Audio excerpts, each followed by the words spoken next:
начали здесь собираться, то другое. Сегодня в живых нет. Энвер Растович Кабба, который сделал очень много для Абхазии. Вот в тот период это было не так просто топонимику гагрскую поменять, сделать все абхазские названия. Там было Гантяди, Лисилидзи и так далее. Все это он поменял. Речки вот эти мелкие. Все это он поменял. Гичрипш, Цандрипш и так далее. И очень много ребят он отсюда, с Гудаутского района, Сухумчан, с Ачимчирского района, очень многих ребят он потащил туда и работу давал. Там не обязательно было должности большие давать. Главное зацепиться, чтобы были прописаны, чтобы люди могли себя кормить. И численность абхазов, чтобы Гаграх увел. Гагры мы практически теряли. Там все время шло вот эти переселенцы, новые стройки и так далее, и тому подобное. И все. Оттуда с Грузии приезжали неделя, и все, они и прописку имели, и квартиры получали, и все получали. И вот Энвер Растович вот это все поменял в Гаграх. Поменял в корне.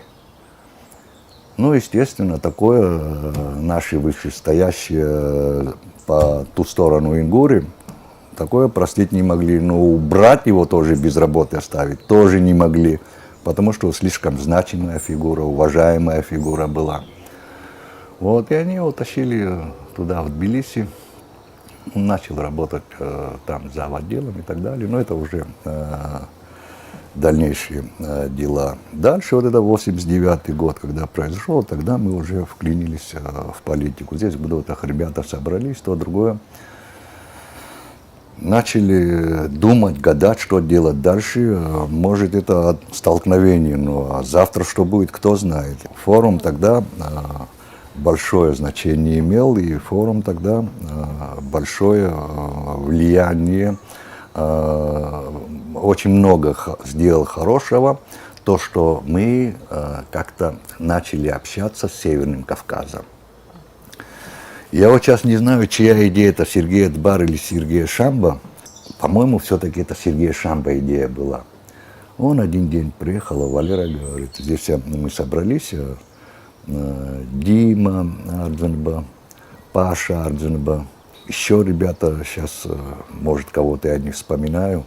Давайте, говорит, подумаем, хотя бы, говорит, да, у нас сейчас пока ни оружия нет, ни того нет, но хотя бы создадим какие-то группы, которые в случае чего сразу можно было бы поднять и быстро мобилизовать, чтобы мы знали, где есть, допустим, как бы командир, чтобы его быстро можно было найти, чтобы он своих людей собрал, другой своих собрал и да, хотя бы с гладкоствольным оружием, но чтобы могли выйти. Тогда уже Владислав, я сейчас год какой не помню, здесь все вот эти движения уже на серьезном уровне пошли. Владислав стал председателем Верховного Совета тогда. Вот, и вот тогда и первый раз за все время военкомом Абхазии стал абхазец. Кто стал тогда военкомом, говорите?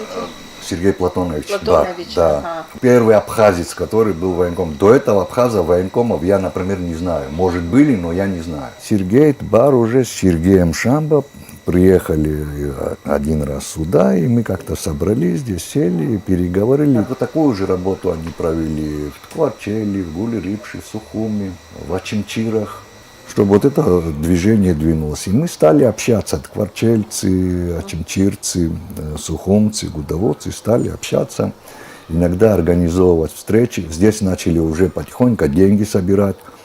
Ребята, которые зарабатывали какие-то деньги, сейчас всех подряд не трогали, но какие-то деньги ребята, которые зарабатывали приличные, вот, и начали собирать эти деньги, где-то складировать и так далее. Потихоньку начали заниматься приобретением оружия и так далее. Тогда еще было сложно. Эти вопросы очень сложно было решать, и, естественно, это был и большой риск. Гагринцы собрали тогда деньги, тоже нам привезли, чтобы мы искали. Вот.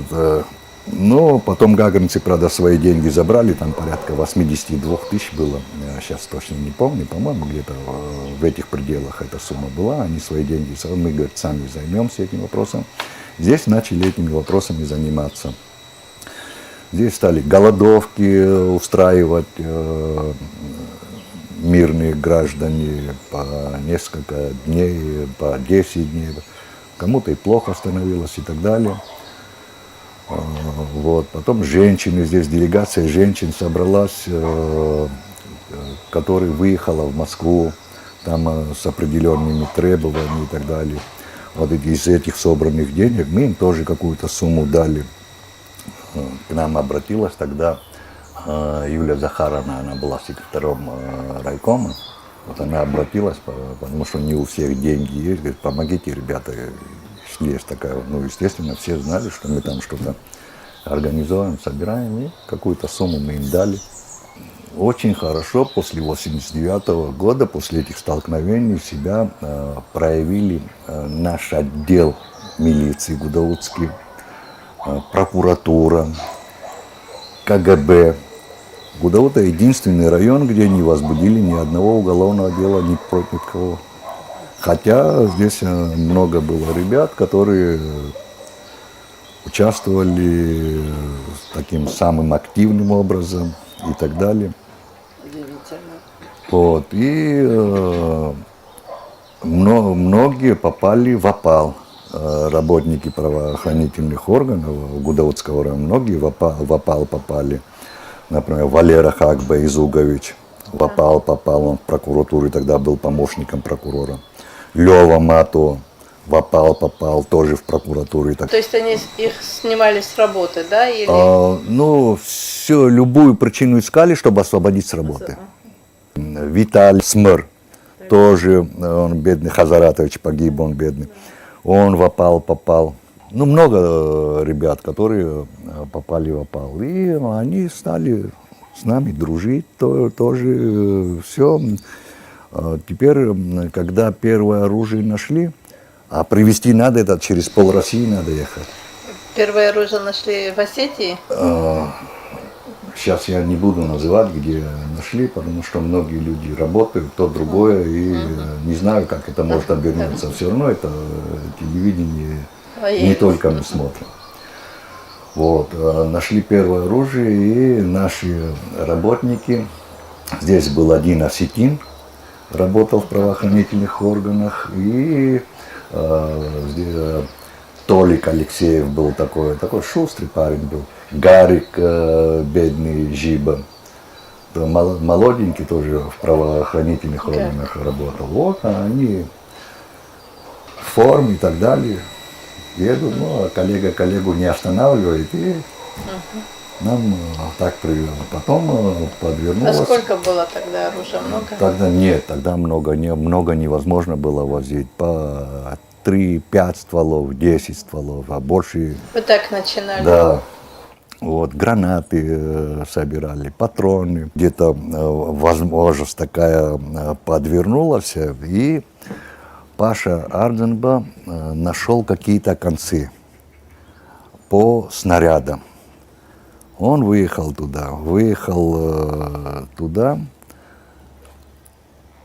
все эти вопросы решил, и перед ним поставили условия. Прямо сейчас сразу вывози, говорят.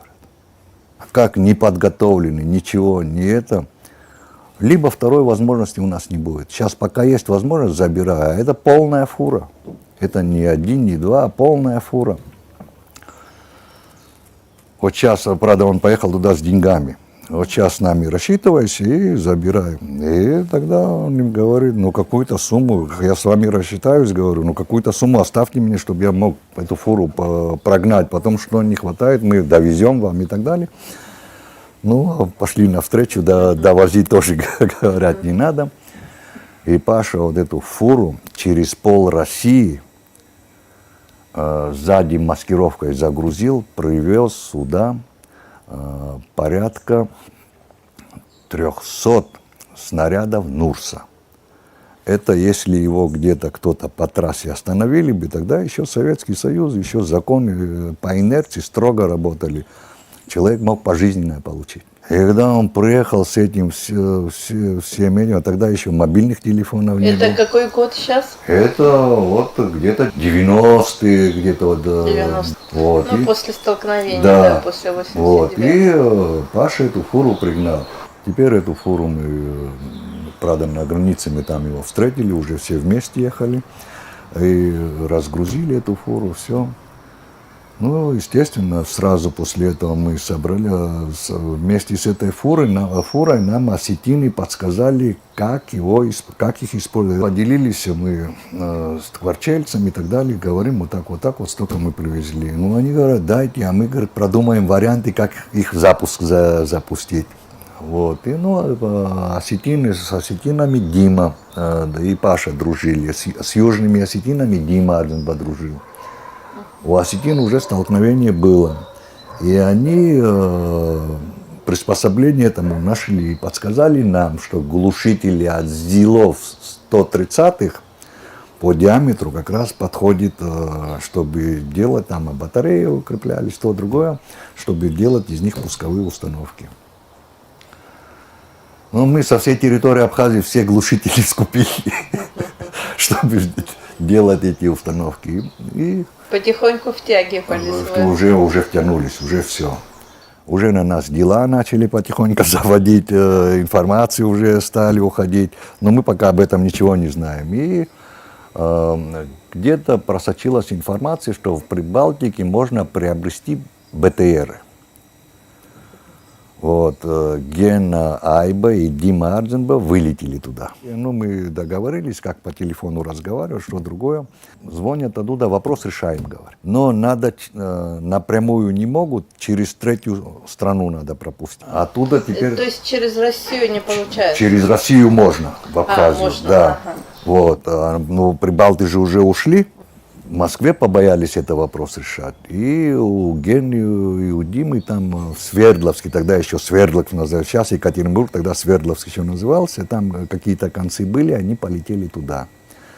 Там уже частные предприятия можно было делать, кооперативы. Вот эту технику они отгрузили. Там договорились, с теми договорились, еще надо, чтобы не кинули. Туда там привезут, а там скажут, это наше, на нас пришло. Потом как? А деньги-то не наши, не карманные, это люди собирали.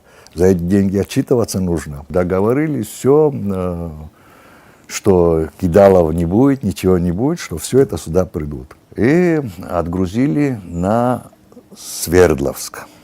Оттуда со Свердловска отгрузили на Москву. В Москве чеченцы, ребята, уже в Москву мы тоже прилетели. Гена и Дима прилетели в Москву.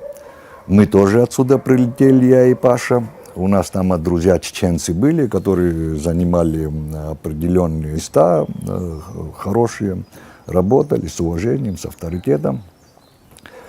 Вот они нам быстро организовали встречу этих вагонов, на чем были отгружены БТРы, перегрузку помогли нам быстро организовать и уже отгрузить на Гудаутский лесхоз.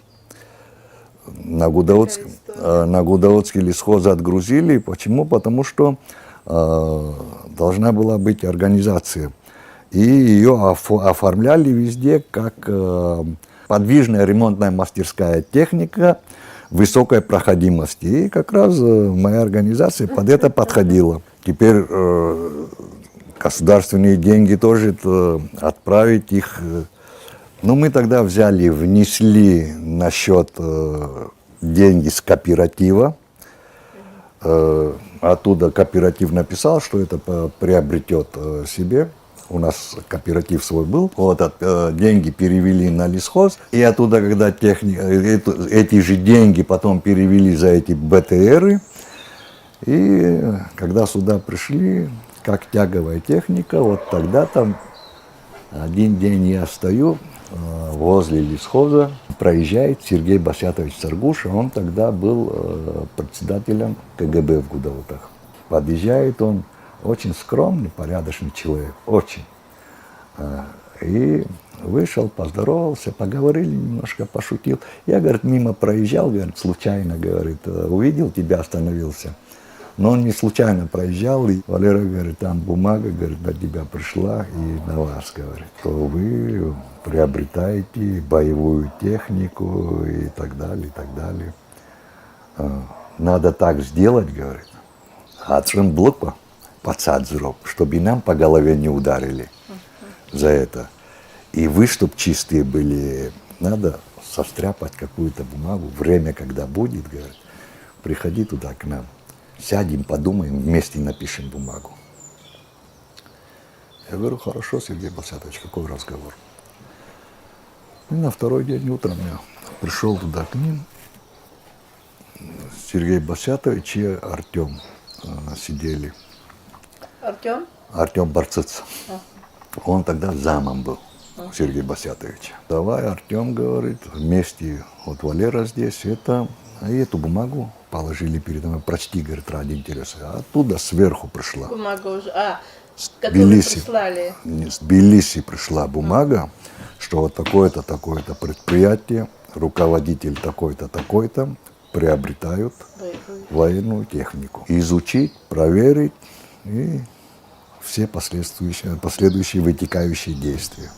Ну, это сейчас тогда так легко рассказывать, Да, а тогда как было Вот. тяжело. Сели, написали бумагу, что это является подвижно-ремонтная мастерская, где установлены сварочный агрегат,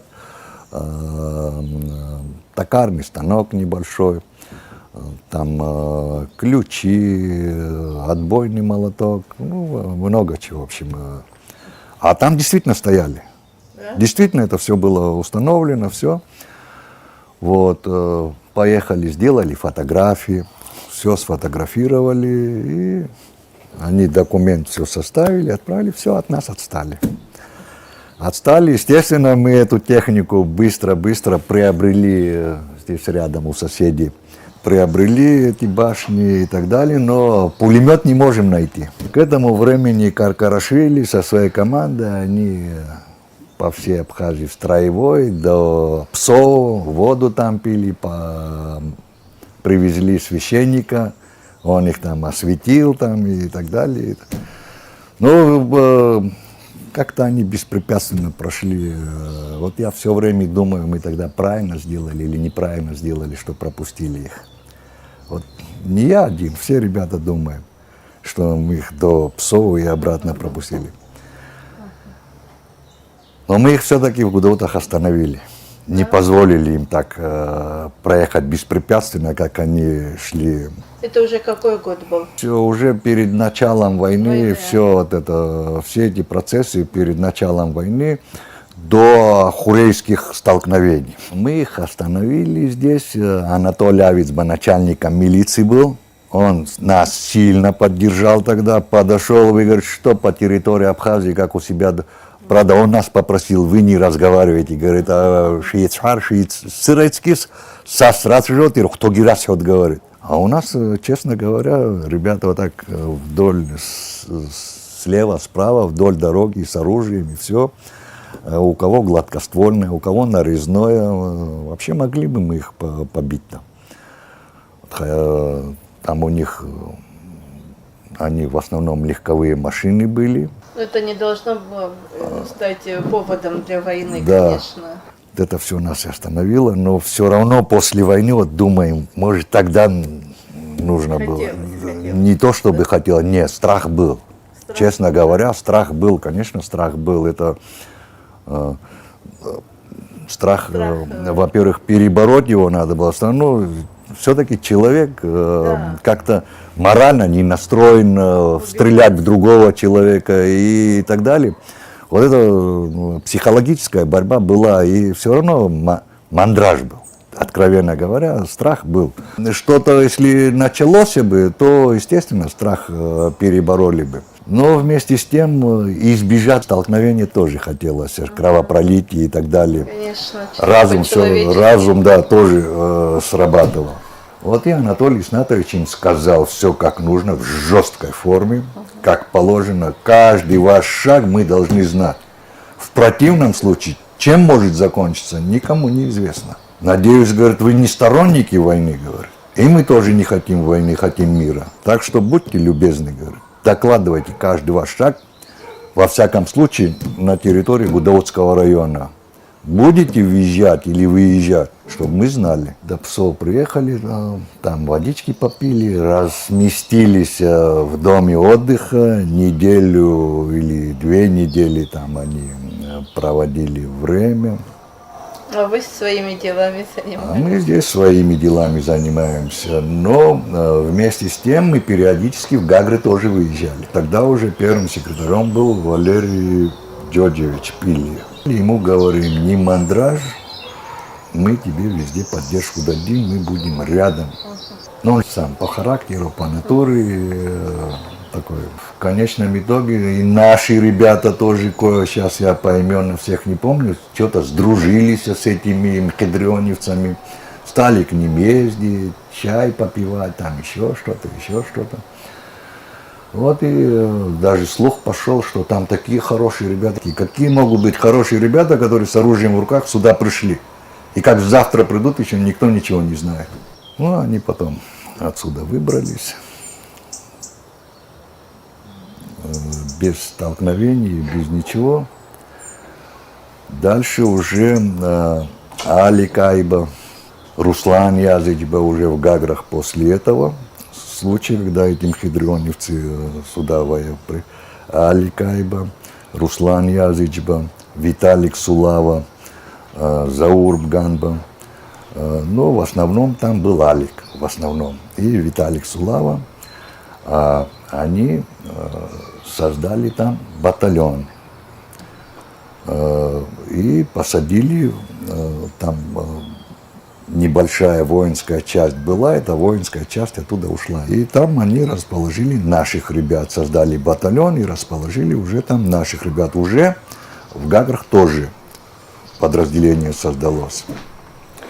Здесь мы установили уже в Сухуми 8-й полк, уже переименовали как бы полк для того, чтобы это узаконить. Владислав Григорьевич, председатель Верховного Совета, и чтобы эту всю ситуацию узаконить под видом внутренних войск. И вот это российское оружие, что там было, где расположили наш полк, это оружие все оставили. Это уже какое-то подспорье было, которое немаловажно было. И в конечном итоге это сыграло немаловажную роль, когда они двинулись сюда. Вот этот полк создали под руководством Владислава Григорьевича, там Сергей Шамба, все вот ребята, они это без нашего участия создали. Мы, в свою очередь, чтобы укрепить этот полк, вот эти БТРы и так далее. Не рассказал я интересную вещь. Теперь мы БТРы выставили, а пулеметов нету, и мы туда вставили шланги по диаметру пулемета. Шланги выставили, а немножко сдалека не поймешь, там пулемет торчит или шланг-то, а на самом деле это резиновый шланг. С двух сторон так выставили, там шум, гампа, вот БТРы выставили с пулеметами в Гудаутах против нас и так далее. Это резонанс дало. Да. Мы эти БТРы передали, естественно, 8-му полку, не 8-му, а внутренним войскам. Оба БТРа передали туда. Дальше Павел Лещук, Юра Ардзенба, Паша Ардзенба. Здесь хорошо наладили контакты с этими соседями. Тогда уже часть так уже практически уже не сильно. Они, да? Да, уже потихоньку сворачивались. Вот Лещук, я не знаю как, он к ним большое доверие дошел, Павел Лещук. Вот, и они там проводили учения и списывали боеприпасы. И эти патроны передавали Лещуку и Юре Ардзенбауму. И на машине они уже, тогда уже Ломинадзе скинули уже, тогда уже Анкваба сделали министром внутренних дел, Вова Анцуповеди, когда выкинули этого ламинат, Ламинаты. да. Вот, Анкваба посадили министром внутренних дел, и немножко мы уже вольно стали себя чувствовать. Не то чтобы вольно, а комфортно. Все равно как-то закон еще у нас сидели, то другое, пытались все это соблюдать. Паша Адзенба отдельно подружился там кое с кем, и 6 БТРов выкупили там. Не БТРов, Абхазии. да, вот здесь на месте. Не БТРов, а БМП. 6 штук выкупили у них. А 6 БМП это уже тоже Начале. да. И это БМПшки мы тоже, но ни одного снаряда не было. Эти БМПшки передали туда, но парочку здесь себе оставили. Наступил, все вот это движение, все дело велось, делалось. Конечно, Владислав Григорьевич, это сам Бог нам его послал. Его выдержки, его умению говорить. Я помню, на сессии Верховного Совета СССР, тогда он депутатом был, подготовил доклад. И там практически депутатов-то человек 6-7 было от Абхазии тогда. Вот. Он свой доклад показал Тарасу Шамба. Тарас тоже был депутатом Верховного Совета СССР. Другим он не показал, с Тарасом он делился, то, другое. Тарас говорит, Владислав, опасно, говорит, с таким докладом выступать, говорит. Как это обернется, кто, говорит, знает, говорит. Против тебя, в смысле, за него переживал. Нет, говорит, как бы ни обернулось, я свое, говорит, должен сказать. И он с этим докладом, когда выступил, вот, и мы здесь такие окрыленные были. Во-первых, мы этого дня ждали, от телевизоров не отходили, и когда он это выступил, все это, мы такие окрыленные. Теперь все, сразу отсюда мы, несколько человек, Паша это все организовал, Паша Ардзенбаум. Сразу Владиславу несколько человек, потому что это уже опасно. Могли бы и покушение. Это поворот был абхазской судьбы. Вот, и покушение могли на него устроить. Сразу несколько человек ему дали, хотя и охрана была, но отсюда тоже ребят дали. И вот так все пошло и поехало.